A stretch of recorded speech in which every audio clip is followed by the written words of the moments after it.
Për shkak se, pra, një rast po ja përshkruaj, kur na dërguan prej Sremit në Nish fillimisht, 3 ditë, dhe në burgun e Nishit kishte tortura aq njerëzore, ku ata gardian, ata drejtues të burgut, me stupsat bejsbollit, me shufra metalike, me lloj-lloj shufra, nuk pushun për 3 ditë rresht, duke na torturu, pra gjithve aty, ishte edhe ushqim luti.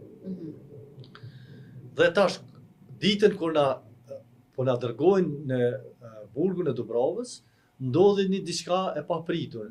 Aty menjëherë po sa kalum për Orllatin, Llapushnikun, në mes Llapushnikut dhe Orllatit, një autoblind hyn, autoblind serbe, e ushtrisë serbe, hyn në mes 2 autobusave.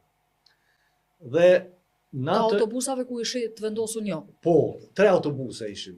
Po në mes autobusit 2 dhe 3 hyn një autoblind, dhe aeroplani natë se godet atë në mes 2 autobuse, autoblindën. Tash ato ushtarët edhe policët që ishin ma tonë rrugës, do më thonë që ishin në përpozicione, ata fillojnë me pastaj hynë edhe dojnë t'i ekzekutojnë të burgosurit që ishin lidh aty.